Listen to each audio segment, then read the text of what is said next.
So with a facelift or facial rejuvenation, when you look at a patient, what are the keys to a natural looking facelift?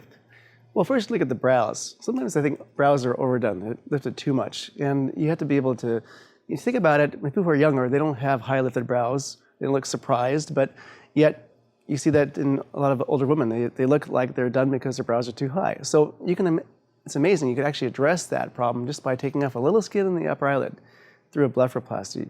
Addressing that little bit of excess skin, taking that off there, and that does wonders for them. And of course, you have to look at the lower eyes. In the lower eyes, there's a variety of problems you have there. There's crepiness, there's swelling, there's hollows, and those are all different things that you can use to address those different things. Like you can do a laser, you can do a lower eyelid procedure to address the fat. You can do what's called a fat transfer, where I take fat with liposuction from someplace else in the body and move it gently and naturally into the area of where there's a hollow. And that's actually a very natural way to look at it, to do it. So you say the eyes could, just taking care of the eyes alone, like what you just said, could make somebody look 10 years younger.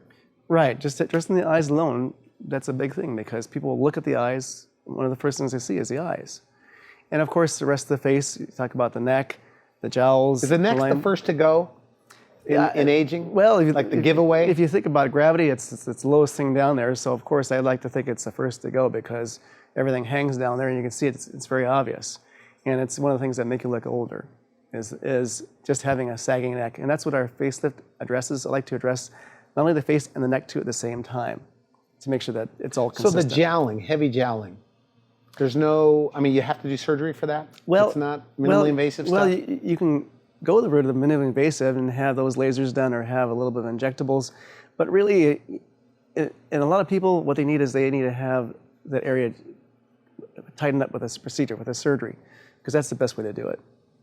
You need to be able to address it completely and anatomically back to where it was before. How many facelifts have you done? Over 3,000. I've been very fortunate to do a fair amount of experience with facelifts. Over 3,000 facelifts in my lifetime, and it's been very helpful because I think that by having more experience, you're able to get just a better result because you've been there, you've done it all, you've seen it all, you know what to expect. Now, I know plastic surgeons, they've been on this show, and I always ask that question, and some guys don't want me to ask that question because they only really do about 6 facelifts a year, right? Maybe 1 a month.